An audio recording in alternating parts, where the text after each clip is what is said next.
So we're on another one of our road trips today. We're going up to Chiang Rai and hopefully crossing the border to Laos to a casino area, which has a lot of rumours about it. And but yes, so it's going to be hopefully a good trip. Hopefully the weather's good. But let's go. Let's enjoy the day.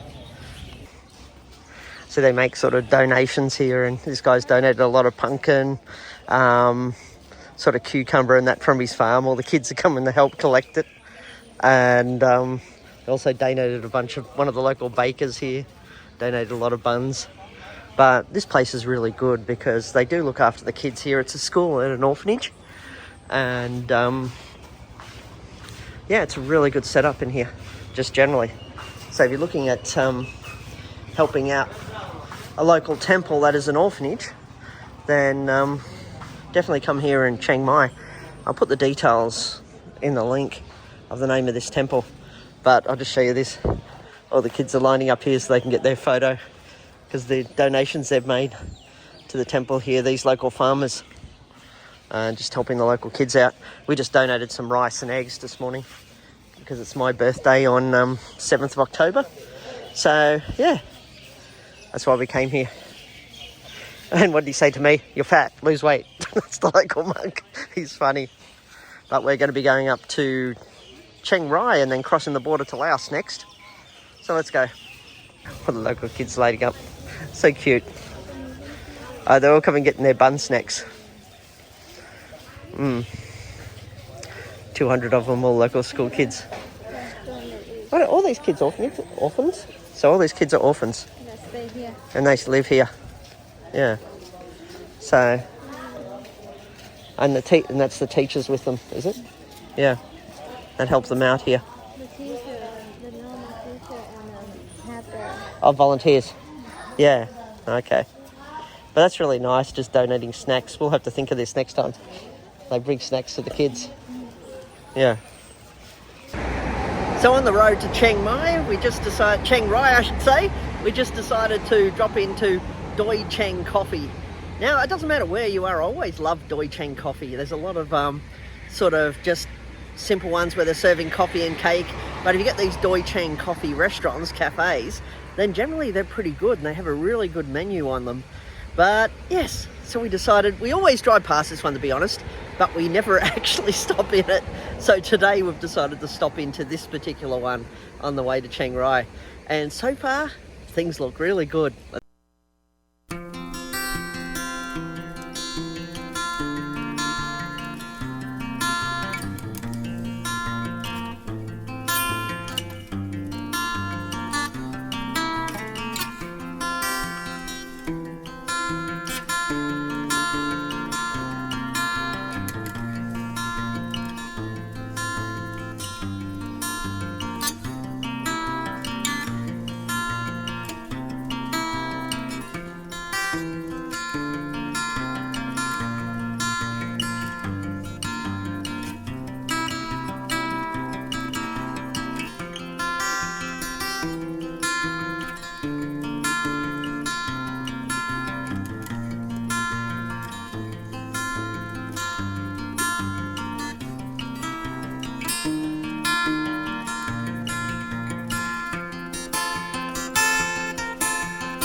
So back on the Laos border again.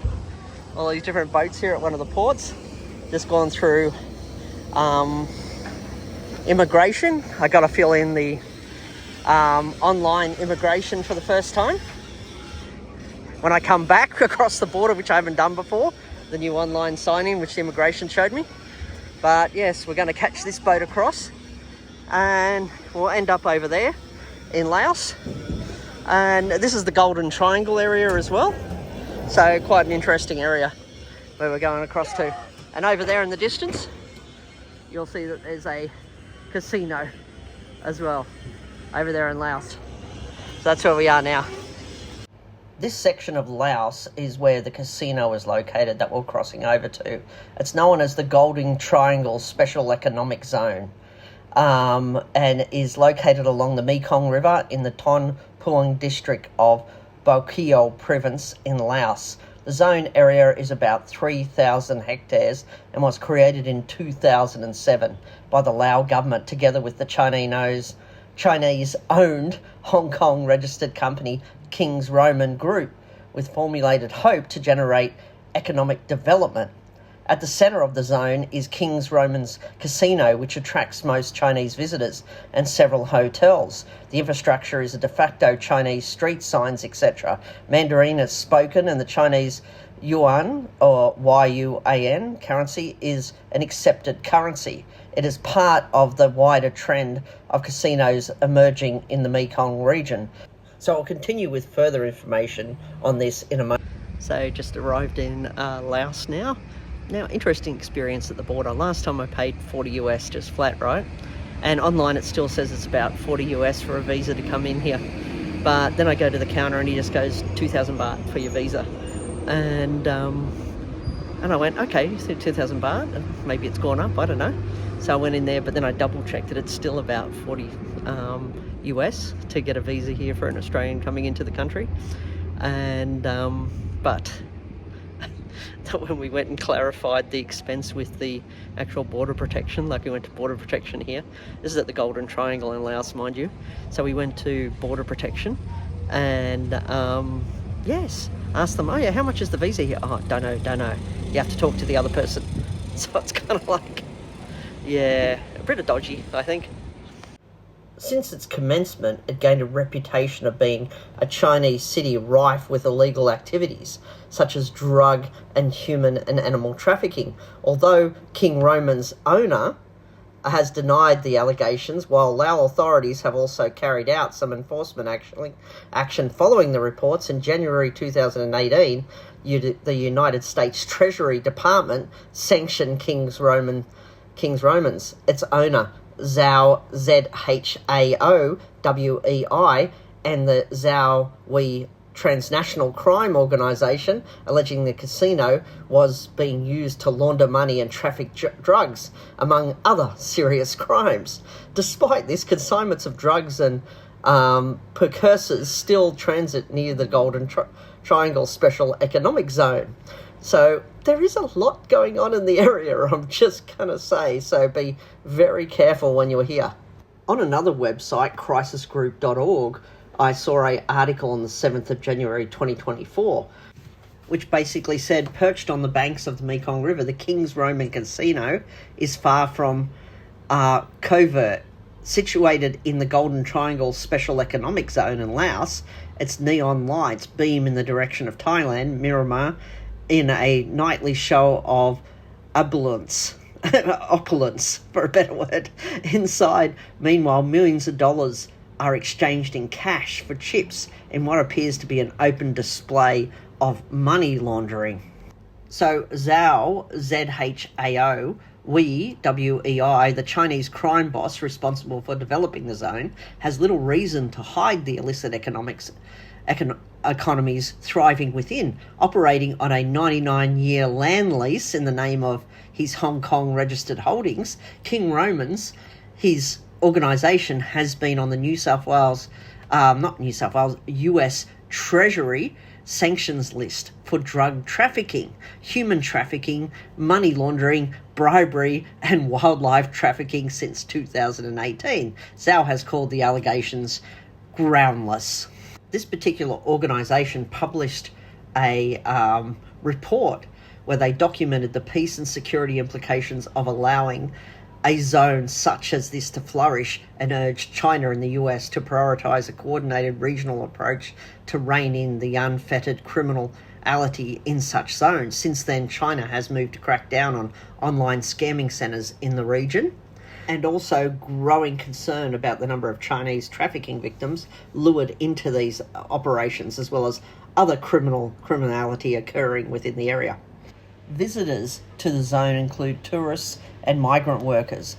They are shuttled from Thailand across the Mekong in speedboats, which I did on this day with my family. Laos immigration officials stamp entries into the zone, but signs of their authority completely stops there. Although the Lao government has an equity stake in the special economic zone, which spreads across 10,000 hectares, national police and other authorities reportedly need permission to enter.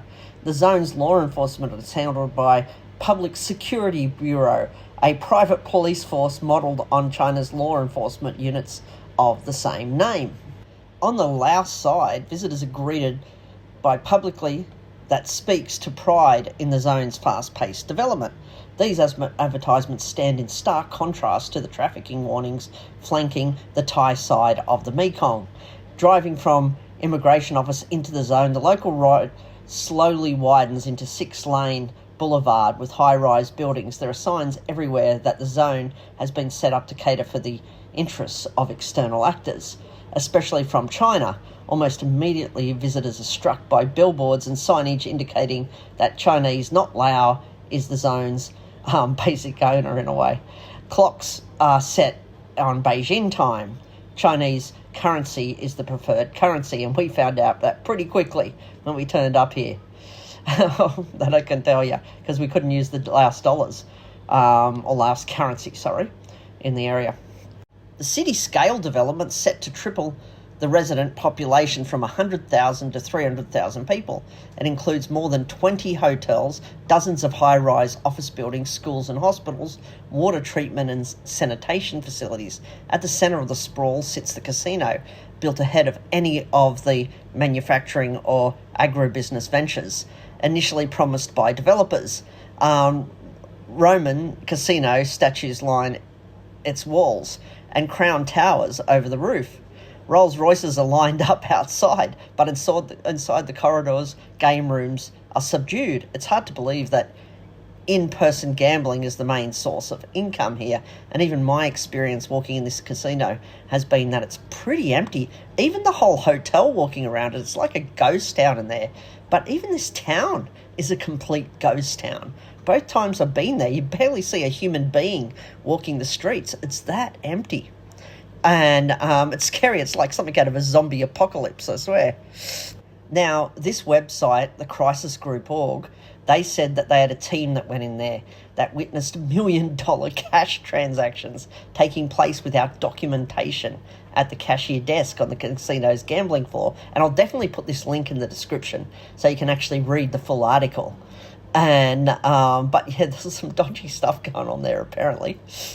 The team at the time connected with this same website. I'm just reading the website at the moment. They said a short drive away from the casino, their team had identified 4 guarded high-rise buildings with barred windows and high fences wrapped in razor wire. Locals told this particular crisis group that people were locked inside and forced to work as online scammers. The team of this organisation met a woman who said her husband had worked in one of the buildings but was recently found dead. She said that the Lao authorities never gave her a satisfactory explanation as to the cause of death. Rescue workers on the Thai border also showed this particular group pictures sent by workers within the zone showing bruises on their bodies, allegedly at the hands of their employers. So it's pretty scary, this side of Laos, to be quite honest, based on some of the stuff that I'm reading online here. According to this group also, of the link that I'll give you again, China has apparently launched a crackdown on the scam centres in its border areas. Chinese criminal gangs run many of these enterprises, and they are notorious for holding trafficking victims. As discussed in the previous part of this report, most of the young men and women are from China, Malaysia or Thailand, and others come from as far away as Nigeria, Brazil, Republic of Georgia. Those held in the centres are forced to trick people online, luring unwittingly individuals into fake investments, sham romances and other such scams. According to this particular website, Interpol has also issued a global warning on scam centres in the Mekong sub-region, noting that their rapid spread represents a serious and imminent threat to global public safety. So this zone is also known for wildlife trafficking, including rare and endangered species. This crisis group website spotted a zoo marked on the map of the zone, but was unable to enter the compound as it was not open to the public. An employee told this particular investigative group that the facility is used for breeding bears and tigers, consistent with the findings of the Environmental Investigation Agency, an NGO which named the same location as an illegal tiger and bear farm and abattoir. The team spotted bottles of tiger bone wine, reputed to have aphrodisiac properties, on sale within the zone, which a vendor said was locally produced. This group also found that there was a wet and dry market where a number of endangered species were on sale. In the wet market, chickens and frogs are available for purchase, intended for consumption, along with rarer species, such what appeared to be the critically endangered Chinese giant salamander. At the dry market, critically endangered axolotl and rare albino red-eared slider turtles were also on sale next to the puppies and household goods. So this website has given you some real details around what is really happening in this zone. It's bloody scary, to be honest. And I had not read all this. I knew some of it, but I had not read all this before coming here this time to this location. So despite all the overt illicit activities, according to this website, taking place in the zone, it continues to expand. Workers toil away, creating new land on the Mekong to expand the overall area of the special economic zone. I shall put it in inverted commas. So overall, there's some pretty scary shit happening here. I had to fill in the new digital arrival card coming back into Thailand. It actually wasn't too hard once I got the hang of it. Once I knew exactly where to put what. It was fairly easy to read, to be honest. And yeah, I think it's going to be easy getting in and out now with that digital arrival card, all the details you put on it, and I'm pretty happy. But anyway, we're back in Thailand after our dodgy experience in Laos, where a bit of corruption there with Laos officials when you cross the border into Laos, where they charge you an extra 20 US, and they just happen not to have change, and they don't give you a receipt for your visa fee to say that you've actually paid it. They just go stamp, okay, move on. But yeah, last time they gave me change when I went over to this particular border of Laos, but this time they didn't. And yeah, so corruption's got a little bit worse there. Casino's really dodgy, like going into Laos. And I don't know. Yeah, I'm not going to say to even think more. But the casino in Laos, you go into it's pretty empty actually. The only thing that people are doing there is you just got all the gamblers on one level. Every other level of the hotel seems to be completely empty. And you can see the casino behind me in the distance there. That's where we were just checking it out. And beautiful inside, extremely beautiful design. There's been a lot of upgrades to that area of Laos. And you can tell the Chinese influence there by all this, everything's in Chinese. Even in the casino, it's kind of, if you want to play the pokies, you got to have Chinese dollars. Don't even bother withdrawing Laos dollars because no one wants to take them. And even in this particular part of Laos, they say, either the Chinese dollars or Thai baht. That's all they want at this section of Laos here across the road, which I found quite interesting. Last time I had plenty of,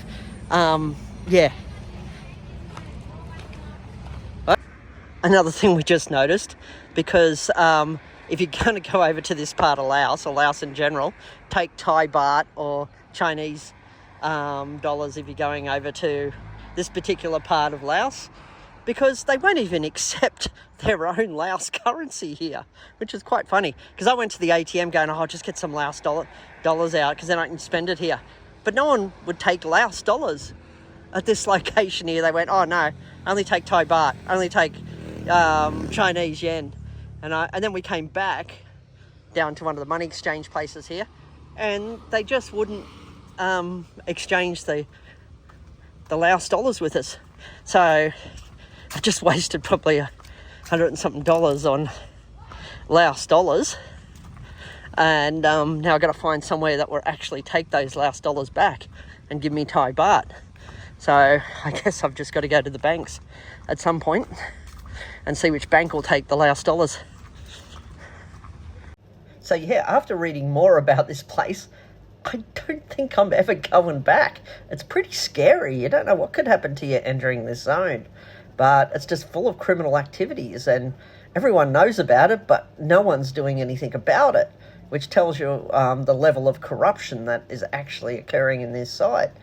So yes, I won't be going back. But anyway, if you like these sort of videos, hit like and please subscribe, and thank you for watching.